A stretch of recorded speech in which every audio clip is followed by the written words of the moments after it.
Hello दोस्तों, कैसे हैं आप सब। दोस्तों, किसी से मत रखो अपेक्षा, बस देखते रहो वेब शिक्षा। जी हाँ, स्वागत है आप सबका एक बार फिर से मेरे इस यूट्यूब चैनल वेब शिक्षा में। आप सभी का स्वागत करता हूं। दोस्तों, मैं मनीष और आप सभी को आज से मैं हिस्ट्री की लेक्चर देने वाला हूं इस चैनल पे। तो हिस्ट्री का बेसिक चैप्टर लेके आया हूं आज का। अभी बेसिक से पढ़ाना स्टार्ट किया है, तो आई होप आप सभी को कुछ अच्छा सीखने को मिलेगा, कुछ अच्छा जानने को मिलेगा। ठीक है दोस्तों, तो अगर आपको अच्छा लगे तो लाइक करना, सब्सक्राइब करना और दोस्तों के साथ शेयर करना। तो चलिए बिना देर के स्टार्ट करते हैं।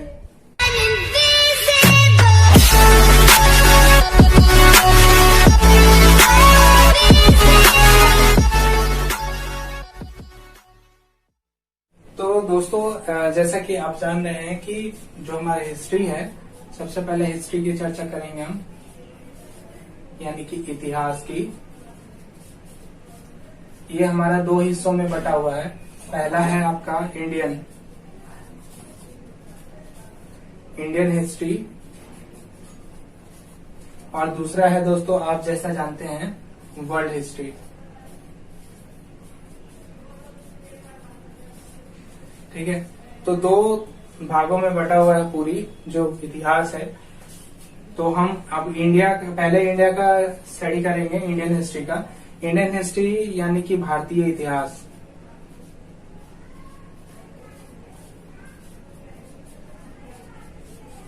जो हिंदी मीडियम में समझना चाहते हैं वो उनके लिए है।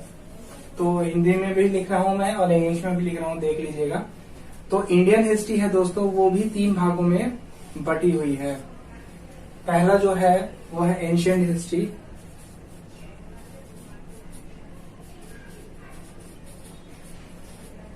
ठीक है, एंशिएंट हिस्ट्री जो थी सब दोस्तों, वो थी आपका 2600 से लेके 650 AD टू BC। ठीक है,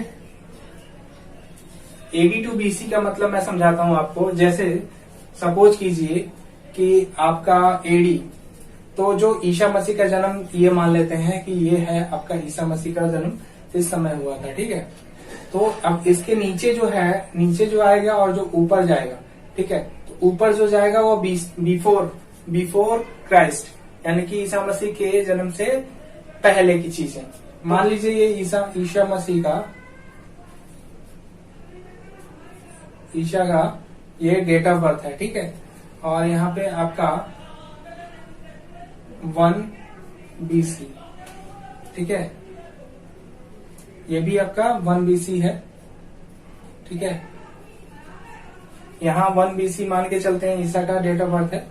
अब यहाँ आपका 1 BC यानी कि बिफोर क्राइस्ट, यानी कि ईसा मसीह के जन्म से पहले। यहाँ पे 2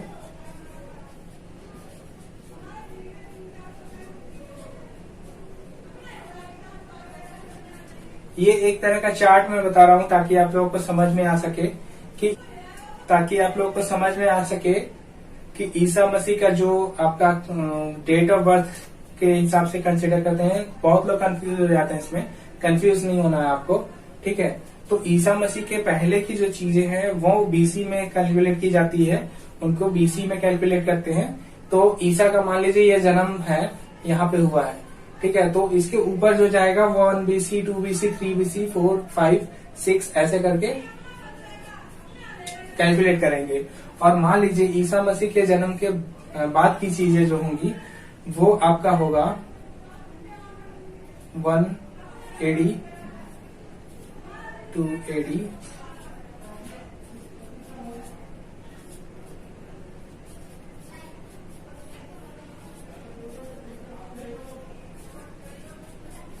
ये दोस्तों ये एक तरह का ग्राफ हो गया आपका।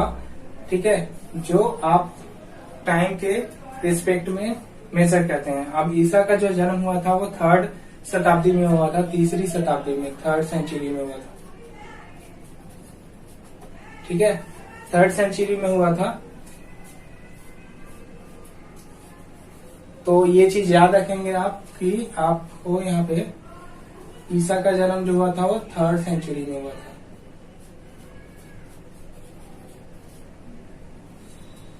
ठीक है, ईसा का डेट ऑफ बर्थ आपको 25 दिसंबर है। 25 दिसंबर को आपको सबको पता है, 25 दिसंबर को ईशा का जन्म हम मानते हैं। ठीक है, ईयर फाइनल नहीं है दोस्तों, क्योंकि ईयर में बहुत सारा अभी कंफ्यूजन है, क्योंकि ईयर अभी तक हिस्ट्री जो भी खोज करता है, ठीक है, उनको ईयर का कोई जानकारी नहीं था, तो उन्होंने एक पर्टिकुलर ईयर लेके चला।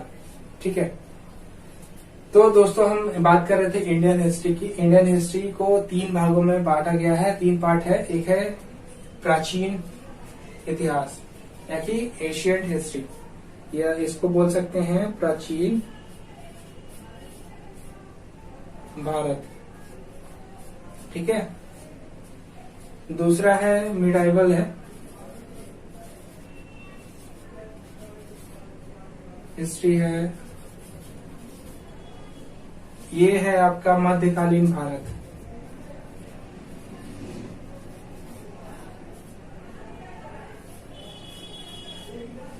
ठीक है, ये जो था एशियन हिस्ट्री 2600 से 650 82 BC था, और मध्यकालीन भारत था 650 से लेके 1857 तक का। ठीक है, ये एडी में आएगा आपका,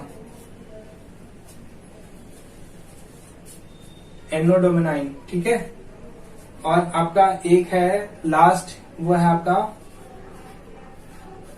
मॉडर्न हिस्ट्री। हिस्ट्री नहीं बोल सकते इसको, मॉडर्न आप अच्छा पर्टिकुलर जो शब्द है मॉडर्न इंडिया लिख सकते हैं।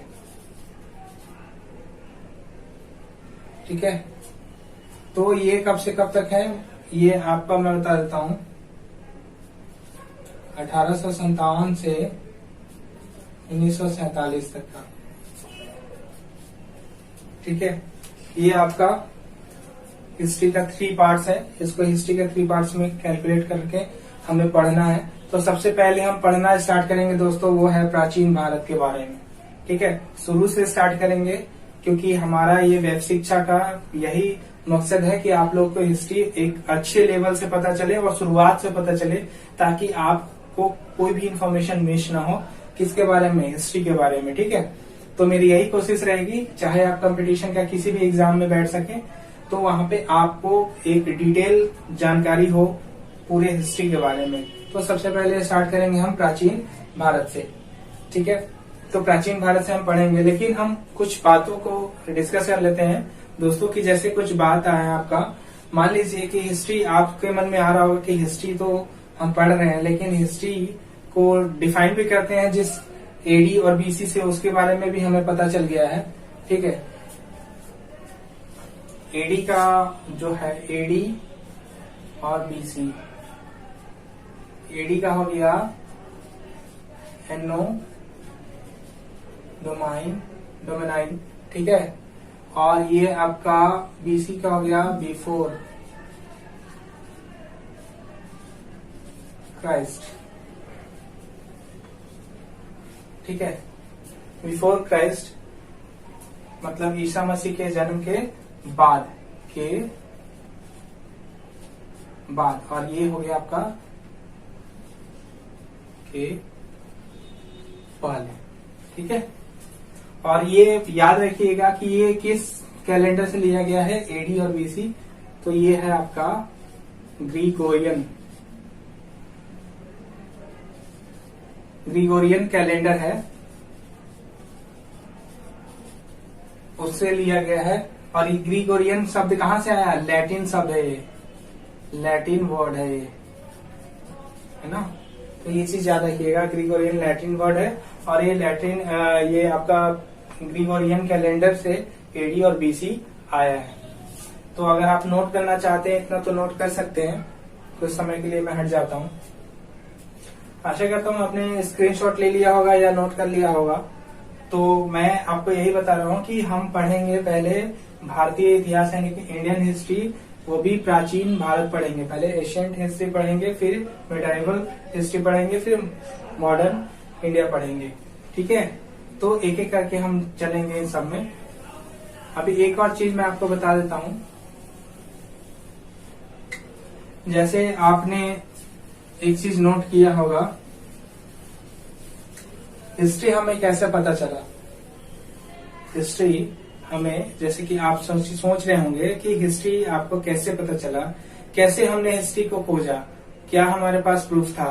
तो ये किस स्रोत के ऊपर ये सारी हिस्ट्री की बातें निकल के आई हैं वो मैं बता देता हूँ। तो हिस्ट्री के जो स्रोत हैं वो आपको जानना बहुत जरूरी है, ठीक है? तो उसके बारे में मैं आपको बता देता हूँ। आपका पहले है दो, ठीक है? एक तो है आपका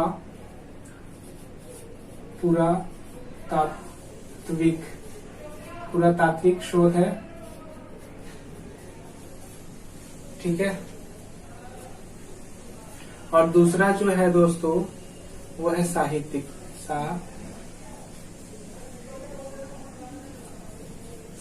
स्रोत है, ठीक है? तो पुरातात्विक स्रोत है और जो आपका साहित्यिक स्रोत है, इन चीजों से हमें ज्ञान मिला कि हिस्ट्री में क्या हुआ था और किस डेट को हुआ था, एक अनुमान हमने लगाया।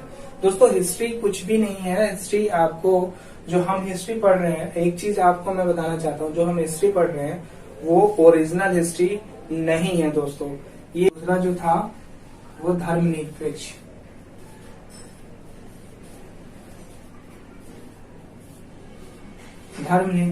साहित्य। तो दोस्तों आप सोच रहे होंगे धर्मनिरपेक्ष, वे सारे साहित्य जो कि किसी धर्म को प्रेजेंट नहीं करते थे, उन साहित्य से हमें इतिहास के बारे में ज्ञान पता चला, ठीक है? और एक वो जो साहित्य थे जो धर्म का प्रचार करते थे, उन साहित्य से भी हमें इतिहास के बारे में पता चला। दोस्तों ये सारे जो इतिहास के स्रोत है ये बहुत इंपॉर्टेंट हैं।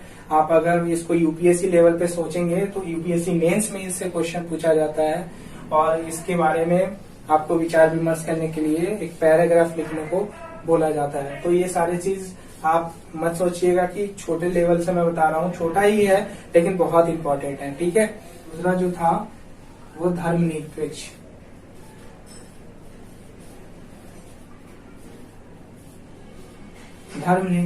साहित्य। तो दोस्तों आप सोच रहे होंगे धर्मनिरपेक्ष, वे सारे साहित्य जो कि किसी धर्म को प्रेजेंट नहीं करते थे, उन साहित्य से हमें इतिहास के बारे में ज्ञान पता चला, ठीक है? और एक वो जो साहित्य थे जो धर्म का प्रचार करते थे, उन साहित्य से भी हमें इतिहास के बारे में पता चला। दोस्तों ये सारे जो इतिहास के स्रोत है ये बहुत इंपॉर्टेंट हैं।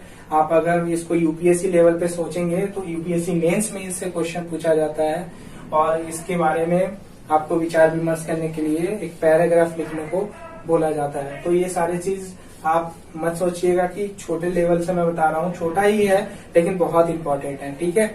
धार्मिक में दोस्तों 3 प्रकार के धार्मिक बुक्स थे, ठीक है? तो पहला जो था मैं बता देता हूँ आपको,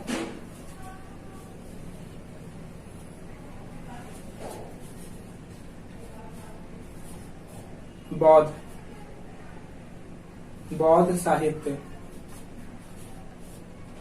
साहित्य यानी कि बौद्ध धर्म से जुड़ी हुई जितनी भी साहित्य थी उनसे पता चलता है। दूसरा जो था दोस्तों जैन साहित्य यानी कि जैन धर्म से जुड़ी हुई जितनी भी साहित्य थी, जितनी भी पुस्तकें मिली, उनसे भी हमें इतिहास के बारे में पता चलता है, ठीक है? ब्राह्मण साहित्य था।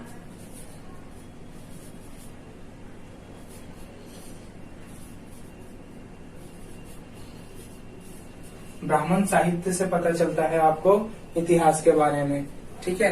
तो इसके अंदर भी बहुत सारी बुक्स आती थी, वो सारी बुक्स मैं बताऊंगा आपको, लेकिन फिलहाल के लिए आज के लिए ज्यादा हो गया है दोस्तों। तो ये चीजें हैं। तो ये इसके बाद की नेक्स्ट लेक्चर में आपको साहित्य, धर्मनिरपेक्ष साहित्य के अंदर कौन कौन सी बुक्स थी और साहित्य था, और आपका धार्मिक साहित्य में कौन कौन सा धार्मिक साहित्य था, बौद्ध साहित्य में आपका कौन कौन से बुक्स थे, और आपका ब्राह्मण साहित्य में कौन कौन सा साहित्य था, ठीक है? तो कौन कौन से बुक्स थे, लिस्ट ऑफ बुक्स भी मैं बताऊंगा आपको। आपने पढ़ भी रखी होंगी, बहुत सारी जानते भी होंगे आप, ठीक है? तो 2 स्रोत थे आपके इतिहास के, एक साहित्यिक और एक पुरातात्विक।